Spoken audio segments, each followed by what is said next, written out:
तो ये स्टोरी है एक खौफनाक और डरावनी कर्स्ड फैशन मॉडल की, जो कि आगे चल के एक इवासाकी नाम के लड़के को परेशान और डराती है। तो जिससे पहले हमारा ये एपिसोड शुरू हो, मैं आपको बता देता हूँ कि ये पार्ट एक जुंजू दो नाम की कलेक्शन का है, जो कि एक हॉरर और मांगा एनिमेज को कंटेन करता है। एंड ये एपिसोड भी बहुत ज़्यादा क्रीपी होने वाला है।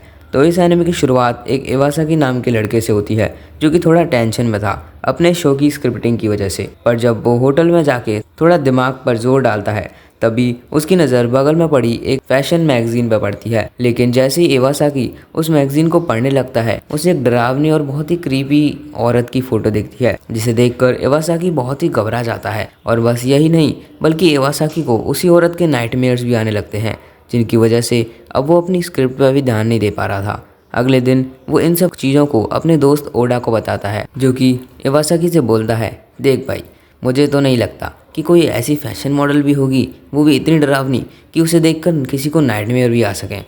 तू बस स्क्रिप्ट पे फोकस कर, वो बहुत ज़्यादा इंपॉर्टेंट है। ऐसे ही कुछ दिन बीतते हैं और इवासाकी उसके बारे में भूल जाता है और उनका काम भी बहुत अच्छा चलने लग गया था। लेकिन उनको अपने शो के लिए एक फीमेल एक्टर की ज़रूरत थी और उसके लिए वो लोग ऑडिशन करते हैं। इवासाकी का ग्रुप ज़्यादा फेमस नहीं था, इसलिए उन पर बस 3 ही रिक्वेस्ट आती हैं और उनमें से ही एक थी वो क्रीपी मॉडल, जिसे देखकर इवासाकी बोलता है, ओडा ओडा ये देख, ये वही मॉडल है जिसके मैंने तेरे को बताया था। लेकिन ओडा तो कुछ और ही सोच कर बैठा था और वो उसी क्रीपी औरत को मिलने के लिए बुलाता है। हाँ, ये उन्हीं लोगों में से हैं जिनकी में थोड़ा कीड़ा होता है ना, वही। उसके बाद ओडा और इवासाकी एक रेस्टोरेंट में एक प्यारी सी लड़की तामियो मारी नाम की एक हाई स्कूल गर्ल को एज अ हीरोइन अपॉइंट करते हैं। लेकिन तभी वो औरत भी वहाँ आ जाती है, जिसका नाम फूची है। ओडा उससे जोक मारता है और कहता है, इससे मिलो, ये इवासाकी तुम्हारा बहुत बड़ा फ़ैन है। सुनकर फूची इवासाकी को देखते हुए एक डरावनी सी स्माइल देती है। उसके बाद इवासाकी ओडा से ऐसे मजाक करने की मना करता है और कुछ दिन में वो सब लोग माउंटेन्स के बीचों बीच शूटिंग करने चले भी जाते हैं, जहाँ इवासाकी का एक दोस्त मजाक करता है, जिस पर फूची बहुत खतरनाक हंसी देती है, जिसके दांतों को देखकर सभी लोग डर जाते हैं। अगला सीन हमें शूटिंग प्लेस का दिखाया जाता है, जहां फूची इवासाकी को ही घूर घूर कर देखे जा रही थी, जिससे इवासाकी थोड़ा घबरा जाता है और रिवर की साइड मुंह धोने आता है।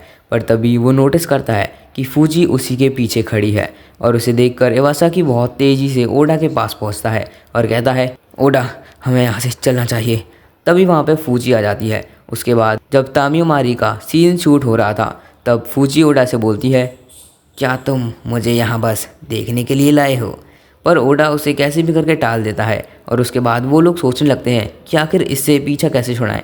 तभी वहाँ इवासाकी का एक दोस्त डरा हुआ आता है और बोलता है, वहाँ फूची तामियो मारी को खा रही है, हमें यहाँ से भागना चाहिए। उसकी ये बात सुनकर वो सब जल्दी से वहाँ पे जा देखने के लिए जाते हैं। आगे जैसे ही वो बढ़ते हैं, वहाँ फूची आ जाती है, जो कि पूरी खून से नहा रही थी और उसे देखकर वो सब लोग भागने लगते हैं। और फूची उसके एक दोस्त को वहीं पकड़ लेती है और इवासाकी का भी पैर एक पत्थर पर टकरा जाता है और वो भी वहीं गिर जाता है।